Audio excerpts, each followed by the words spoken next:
আজকে হাদির স্ত্রীর রাস্তায় বসছে, কালকে আমার স্ত্রীর রাস্তায় বসবে, তারপর আপনার স্ত্রীর রাস্তায় বসবে, কিন্তু বিচার জীবনেও পাবে না।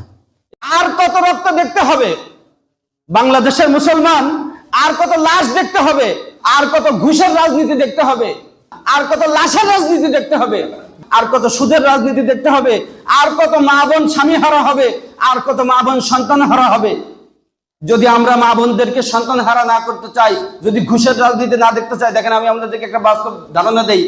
আমি ধরেন আপনাদের এই আসনের একজন এমপি নির্বাচন করতেছি, আমার কোনো যোগ্যতা নেই, কিন্তু আমি কি করছি, আমার অগাধ টাকা আছে, আমি 500 কোটি টাকা দিয়ে একটা নমিনেশন কিনে নিয়ে আসছি। 500 কোটি টাকা দিয়ে যখন আমি একটা নমিনেশন কিনে নিয়ে আসবো, আনার পরে যেহেতু দলের থেকে আমাকে নমিনেশন দিয়েছে, সেই দল তোমার সাপোর্ট করবেই।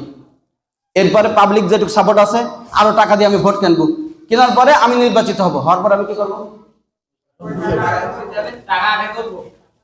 আমার টাকাগুলো আগে কিনা, আগে আমার টাকা, আমি এটা তো ব্যবসা।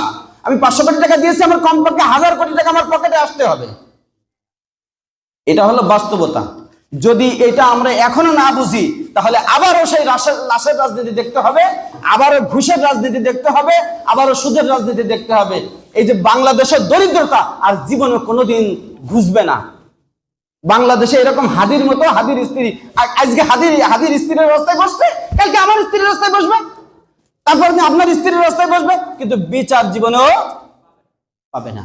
এই জন্য আপনাদের কাছে বলি, দেখেন কত কিছু হয় বাংলাদেশে, কত কি হয়, কোনোটার বিচার হয় না। বাংলাদেশের অনেক গুরুত্বপূর্ণ সম্পদ, এই মেজর সিনাকে কৌশলে হত্যা করে দিয়েছে, কোনো বিচার হয় নাই।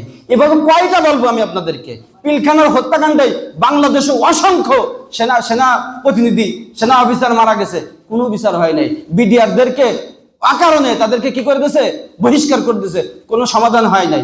অসংখ্য পরিবার কি হয়েছে, তারা অনাহারে দিন কাটাচ্ছে। বাংলাদেশের হাজারো লাখো যুবক বেকার হয়ে ঘুরে বেড়ায়, চাকরির ব্যবস্থা হয় না।